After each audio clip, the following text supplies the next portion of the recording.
नमस्कार साथियों, YouTube school पे आपका स्वागत है। आज इस वीडियो के माध्यम से मैं आपको बताऊंगा कि देखो, जो बीए के बाद में बेरोजगारी भत्ता उठाते हैं ना, वो अपना बेरोजगारी भत्ता कैसे चेक करें, अप्रूव हुआ है नहीं हुआ है। देखो, उसका क्या है कि अगर ग्रेजुएशन के बाद में आप अनएम्प्लॉय हो गए हैं यानी बेरोजगार हैं, तो गवर्नमेंट की एक स्कीम है कि जब तक आप जॉब नहीं लगते हैं, आपको पर मंथ हर डिस्ट्रिक्ट हर स्टेट वाइज अलग होगी। मैं राजस्थान की बात कर रहा हूँ। राजस्थान के अंदर मेल्स को 4,000 रुपए दिए जा रहे हैं और फीमेल्स को 4,500 रुपए पर मंथ दिए जा रहे हैं। और ये जो टाइम पीरियड है ये 2 साल का होता है, ठीक है। और किसी भी संस्था के अंदर किसी भी डिपार्टमेंट में जाके आपको 4 घंटे की इंटर्नशिप देनी पड़ती है।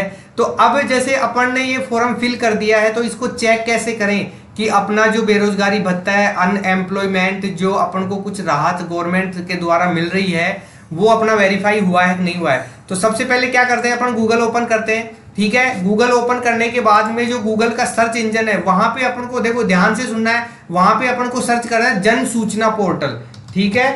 देखो, जैसे ही अपन ने जन सूचना पोर्टल डाला तो नीचे यहाँ पे आया हुआ है जन सूचना पोर्टल, ठीक है। जन सूचना पोर्टल को आप क्लिक करें और यहाँ पे भी कौन सी साइट को आपको क्लिक करना है, ध्यान से देखना। वीडियो को स्किप ना करें, वीडियो को पूरा देखें। अब देखो, ऊपर ही ऊपर लिखा हुआ है जन सूचना पोर्टल, तो आपको ऊपर ही ऊपर वाले जो लिंक है उसके ऊपर अपन को क्या करना है, क्लिक करना है, ठीक है। जन सूचना पोर्टल पे अपन ने क्लिक कर दिया, ठीक है। अब जब अपने पास में एक नया पेज खुल के आएगा, अब उसके अंदर कहां पे आपको क्या क्या सेटिंग्स कुछ नहीं होगी, इसमें खाली चेक करना है अपन को। अब देखो, यहाँ पे एक ऐड आ रहा है, अपन इसको कैंसिल करेंगे। अब यहाँ पे 4 ऑप्शंस आए हैं, ठीक है। योजनाओं की जानकारी, तो सबसे पहले तो आप राजस्थान के अंदर जन सूचना पोर्टल, जन सूचना यानी लोगों को सूचना देने के लिए ये पोर्टल बनाया गया है। और इसमें योजनाओं की जानकारी, क्या क्या योजनाएं चली हुई है राजस्थान में, योजनाओं के लाभार्थी, योजनाओं की पात्रता, यानी किस योजना के लिए आपको क्या क्या पात्रता चाहिए, यानी आपकी एलिजिबिलिटी क्या होनी चाहिए, ठीक है। तो अब यहाँ पे अपन को क्या करना है, दूसरे वाले नंबर पे जो योजनाओं के लाभार्थी है ना, यानी कि योजनाओं का अपन लाभ उठा रहे हैं, जैसे बेरोजगारी भत्ता राजस्थान सरकार दे रही है, तो अपन उसका क्या कर रहे हैं, लाभ उठा रहे हैं। तो इसको अपन क्या करेंगे, क्लिक करेंगे, ठीक है। इसको क्लिक करने के बाद में अपने सामने एक और नया पेज खुल करके आ गया है, ठीक है। अब इसमें भी बहुत सारे ऑप्शंस आए हैं, तो यहां पे कौन सा, अब देखो यहां पे भी बहुत सारे ऑप्शंस खुल करके आ गए हैं, ठीक है। ये योजनाओं के लाभार्थियों के लिए बहुत सारी स्कीम्स हैं जो कि अपन को क्या करती है, राजस्थान सरकार देती है। थोड़ा सा ऊपर स्क्रॉल करेंगे और जहां पे मैं सर्किल बना रहा हूं, यहां पे देखो डिपार्टमेंट ऑफ स्किल एम्प्लॉयमेंट, यानी कि एम्प्लॉयमेंट और अनएम्प्लॉयमेंट, यानी कि एक तो होता है रोजगार और एक होता है बेरोजगार। तो अपन बेरोजगार हैं तो एम्प्लॉयमेंट के ऊपर जाकर अपन क्या करेंगे, क्लिक करेंगे, ठीक है। डिपार्टमेंट ऑफ स्किल एम्प्लॉयमेंट को क्लिक किया। क्लिक करने के बाद में अब देखो, यहां पे फिर अपने सामने 2 ऑप्शन आ गए। एक आ रहा है अनएम्प्लॉयमेंट अलाउंस स्टेट, ठीक है, और दूसरा आ रहा है इंफॉर्मेशन ऑफ डिस्ट्रिक्ट वाइज, यानी कि अलाउंस स्टेट, यानी कि कौन से स्टेट को अलाउंस किया गया, इसको अपन छेड़ना नहीं है। दूसरे नंबर पे है information of district wise unemployment allowance application status, यानी कि अपन ने अपना एप्लीकेशन भर दिया था, उसका स्टेटस देखना है कि अपना बेरोजगारी भत्ता वेरीफाई हुआ है कि नहीं हुआ है, अप्रूव हुआ है कि नहीं हुआ है। हो सकता है वो रिजेक्ट हो गया हो, पेंडिंग हो, तो जो भी इसकी क्रिया है वो सारी की सारी आ जाएगी, ठीक है। तो दूसरे नंबर का जो है अपन को इसको क्या करना है, क्लिक करना है, ठीक है। दूसरे नंबर के अनएम्प्लॉय को अपन ने क्लिक कर दिया। अब क्लिक करने के बाद में एक और पेज अपने सामने खुल करके आ गया है, ठीक है, क्योंकि ये थोड़ा स्लो चलता है। अब देखो, अब यहां पे क्या आ रहा है, अब देखो यहां पे अगर आप शहरी क्षेत्र से हैं तो आप शहर वाले को क्लिक करेंगे, ठीक है। अगर आप ग्रामीण क्षेत्र से हैं तो ग्रामीण वाले को क्लिक करेंगे, और फिर ग्रामीण में हो, शहरी में हो, तो वहां पे आप अपना डिस्ट्रिक्ट यानी कि जिला सेलेक्ट करेंगे, ठीक है। तो मैं शहरी से नहीं हूं, थोड़ी देर के लिए आपको एग्जांपल के लिए मैं जैसे ग्रामीण सेलेक्ट कर देता हूं, ठीक है। ग्रामीण सेलेक्ट करने के बाद में यानी कि आप अपने जिले का नाम डालो, ठीक है। आप अजमेर के हैं, अलवर के हैं, बांसवाड़ा के हैं, बाड़मेर के हैं, भरतपुर के हैं, भीलवाड़ा के हैं, जयपुर के हैं, पाली, नागौर, कोटा, सीकर, सिरोही, टोंक, उदयपुर, आप राजस्थान के किसी भी डिस्ट्रिक्ट से है ना, वो आप यहां पे डालो। ठीक है, तो मैं अलवर का हूं तो मैं अलवर सेलेक्ट कर देता हूं। ठीक है, अलवर सेलेक्ट करने के बाद में आपकी ग्राम पंचायत यानी कि सॉरी पंचायत समिति कौन सी लगती है। अब यहाँ पे पंचायत समिति जैसे अलवर है, बानसूर है, बहरोड है, कठुमर है, तो जो भी आपकी पंचायत समिति लगती है वो आप सेलेक्ट कर लेंगे। ठीक है, मैंने अपनी पंचायत समिति सेलेक्ट कर ली। अब देखो जैसे डिस्ट्रिक्ट हो गया, डिस्ट्रिक्ट के बाद पंचायत समिति अपन ने जैसे ही सेलेक्ट की तो उसके बाद में एक ऑप्शन ऑटोमेटिक आता है कि आप कौन सी ग्राम पंचायत के, यानी कि आपकी ग्राम पंचायत कौन सी लगती है। ठीक है, तो मैंने पंचायत समिति सेलेक्ट करने के बाद में अब मैंने डाल दिया है, अब ग्राम पंचायत ले रहा है तो ग्राम पंचायत में सेलेक्ट कर देता हूं। ठीक है, ग्राम पंचायत सेलेक्ट कर दिया और ग्राम पंचायत सेलेक्ट करने के बाद में आप सर्च पे जाएं या खोजे पे जाएं।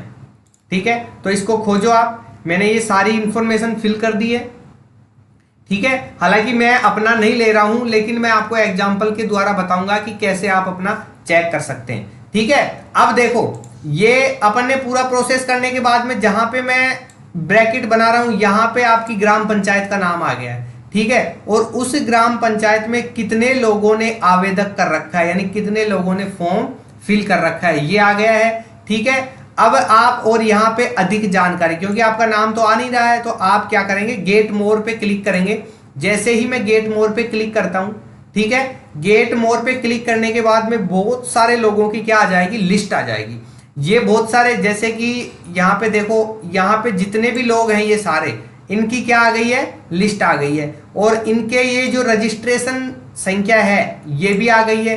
ठीक है, इनको मैं थोड़ा सा हाइड इसलिए कर रखा हूं कि यानी कि इस ग्राम पंचायत के, इस पंचायत समिति के जो भी लोग हैं उनकी ये जो प्राइस, देखो रजिस्ट्रेशन संख्या है, पंजीकरण नंबर है, वो शेयर नहीं करने चाहिए। वैसे होता कुछ भी नहीं है, लेकिन फिर भी अगर इस वीडियो को वो बंदे देखे तो वो देखे भाई हमारा ये रजिस्ट्रेशन नंबर कैसे शो कर रहा है, इसने हाइड क्यों नहीं किया। तो मैं सुविधा के लिए इसको हाइड कर दूंगा। लेकिन आपको देखो इनको हाइड कर रखा है, लेकिन ऊपर क्या है, नाम है, तो नाम से आपको पता लग रहा है। ठीक है, और जेंडर से मेल फीमेल ये सारा पता लग रहा है, उसके पिता का नेम भी यहाँ पे आ रहा है। ठीक है, तो इनमें से किसी एक को मैं क्या करता हूं, यानी भुगतान की तिथि या आवेदन की तिथि। ठीक है, तो दो ऑप्शन आ रहे हैं, देखो एक तो आ रहा है, क्या आ रहा है कि आवेदन की तिथि एप्लीकेशन स्टेटस, और दूसरा आ रहा है पेमेंट स्टेटस। तो सबसे पहले आप तो देखो आवेदन की तिथि को क्लिक करते हैं। ये जो कैंडिडेट है ना, इसका मैं आपको दिखाता हूं, ये जो कैंडिडेट है इसका मैं आपको दिखाता हूं। तो सबसे पहले क्या करेंगे अपन, यानी कि एप्लीकेशन स्टेटस देखेंगे। तो एप्लीकेशन स्टेटस यहां पे देखने के बाद में आपको पता लग रहा है, अब देखो ये खुल करके आ गया है, ये उसका नाम और उसकी जो पूरी डिटेल है वो खुल करके आ गई है। ठीक है, अब यहां पे देखो इस तारीख को इसने क्या किया था, सबमिट किया था अपना फॉर्म। इसने क्या किया, बेरोजगारी का जो फॉर्म है इसने इस तारीख को सबमिट किया, और इस तारीख के कुछ दिन बाद ही, मात्र 20 दिन बाद में ही क्या हो गया, इसका अप्रूव हो गया। ठीक है, 20 दिन भी नहीं लगे हैं, मात्र 10-12 दिन में इसका वेरीफाई हो गया है। और वेरीफाई होने के बाद में देखो इसमें कुछ थोड़ा टाइम लगा है और ये क्या है, अप्रूव हो गया है। यानी कि इस कंडीशन में आप देख सकते हैं कि आपका जो भत्ता है वो अप्रूव हुआ है कि नहीं हुआ है, वेरीफाई हुआ है कि नहीं हुआ है। अब इसके अलावा मैं आपको एक और दिखा देता हूं।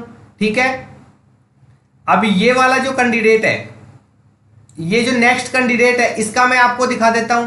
ठीक है, इसको भी, इस वाले अधिक जानकारी गेट मोर पे आप क्लिक करेंगे। तो गेट मोर पे क्लिक करने के बाद में देखो ये यहां पे क्या दिखा रहा है। अब देखो ये एक इंपॉर्टेंट है, इस लड़के ने, जो भी है, लड़का है लड़की है, इसने इस तारीख को क्या किया, अपना एप्लीकेशन सबमिट किया। ठीक है, अब इसने किया है 23 तारीख को, लेकिन नेक्स्ट मंथ की 10 तारीख को, अब यहां पे आप देखो नेक्स्ट मंथ की 10 तारीख को बैक टू सिटीजन, यानी कि इसके फॉर्म में कुछ ना कुछ गड़बड़ थी। अब गड़बड़ क्या थी वो आप यहां पे देख सकते हैं। ठीक है, कुछ ना कुछ इसके डॉक्यूमेंट्सों में गड़बड़ थी, यानी कि इसकी मार्कशीट में नाम गलत हो, आधार कार्ड में नाम गलत हो, बैंक की पासबुक भी लगानी पड़ती है वो क्लियर नहीं आ रही हो, जो कुछ भी रीजन है, कुछ ना किसी वजह से इसमें कुछ दिक्कत थी, एरर था, इसलिए टी बैक टू सिटीजन, यानी इसका फॉर्म क्या आ गया है, बैक आ गया है और अभी पेंडिंग पड़ा है। तो अब आप यहां पे देख सकते हैं, मैं आपको एक बार बता रहा हूं, देखो डियर जो उसका नाम है उसका जो कैंडिडेट एम्प्लॉय का जो नाम है वो आ रहा है, और your unemployment request has been back to citizen by अब ये यहाँ पे कुछ नंबर लिखे आ रहे हैं, ठीक है। और ये बिकॉज द रीजन क्या है, इसका रीजन दिया है other remark upload self declaration, यानी कि जो इसने फॉर्म भरा था ना उसको सेल्फ अटेस्टेड करना पड़ता है, तो उस फॉर्म को इसने सेल्फ अटेस्टेड नहीं किया था, तो इसकी वजह से यहाँ पे इसका ये जो फॉर्म है ये वापस आ गया है, और सेल्फ डिक्लेरेशन यानी कि उसने क्या किया, सेल्फ अटेस्टेड नहीं किया था, इसलिए उसका फॉर्म वापस बैक डाल दिया गया है और पेंडिंग में पड़ा है। जब ये अपना स्टेटस देखेगा और फिर जब चेक करेगा कि हाँ ये क्या हो रहा है, तब जाके ये अपना कुछ एक्शन लेगा, अन्यथा कई क्या करते हैं, चेक भी नहीं करते हैं और एक्सपायर हो जाता है, रिजेक्ट हो जाता है, फिर वो दोबारा एक बार भरने का मौका मिलता है, दोबारा भरने का मौका नहीं मिलता है। ठीक है, तो वीडियो आपको कैसी लगी, इससे रिलेटेड और आपको अगर वीडियो चाहिए तो कमेंट करें, और अगर चैनल पे नए हैं तो ज़्यादा से ज़्यादा सब्सक्राइब करें, लाइक करें, अपने फ्रेंड्स में शेयर करें। ठीक है, और आज के लिए इतना ही। Thank you.